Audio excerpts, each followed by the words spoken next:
au moins 10 000 enfants blessés. Pas d'eau, pas d'électricité, pas de nourriture, pas de médicaments, pas d'anesthésie, pas d'hygiène, pas de morgue. Des cadavres mangés par les chiens le long des couloirs pseudo-humanitaires que l'armée criminelle bombarde. Épidémie massive de gastro-entérite, risque de choléra et typhoïde, césarienne, amputation, opération à vif, sans anesthésie, plaies lavées au vinaigre, hôpitaux bombardés, écoles et entrepôts de l'ONU. Aujourd'hui, c'est l'école Al-Fakura et celle de Tal al-Zatar dans le camp de Jabalia qui viennent d'être bombardées. 300 morts. Hôpital Al-Shifa, où l'armée a donné 1 heure pour évacuer les blessés les moins graves, et où les bébés sortis des couveuses parce qu'il n'y a plus d'électricité, n'ont pas pu être transportés parce qu'il y avait risque qu'ils meurent. Les blessés les moins graves sont sortis sur des brancards, transportés en file unique sous les armes de l'occupant israélien.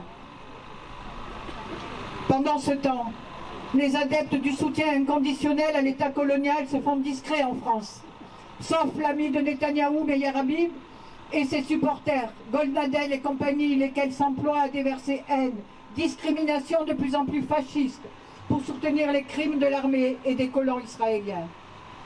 Alors, avant de terminer, je voudrais rappeler ceci.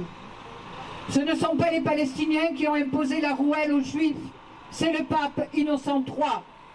Ce ne sont pas les Palestiniens qui ont dégradé, humilié, emprisonné le capitaine Dreyfus, c'est l'armée française. Ce ne sont pas les Palestiniens qui ont écrit des millions de lettres anonymes à la Kommandantur, retiré la nationalité française aux Juifs récemment naturalisés, arrêté les femmes, enfants et vieillards juifs pour les livrer aux nazis. Ce sont les Français et la police française.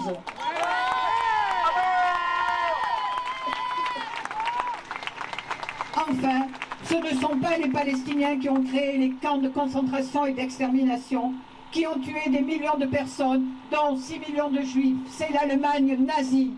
Et ce sont la France et l'Allemagne qui, aux côtés des USA et du Royaume-Uni, apportent un soutien criminel au génocide en cours.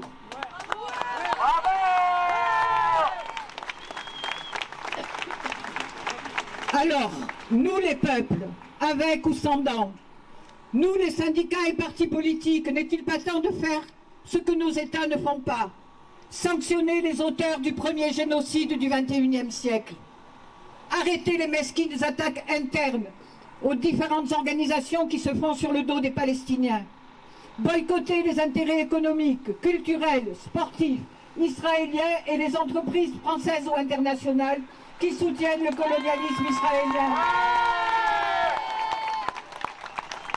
Carrefour, McDonald's, AXA, Puma, XP et appeler clairement nos membres, des membres de nos organisations à le faire.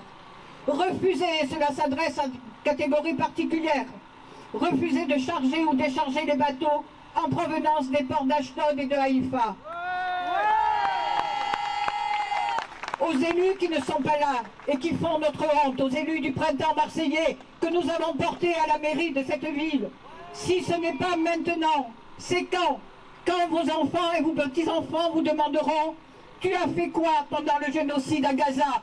Et vous ne pourrez pas dire « Je ne savais pas ».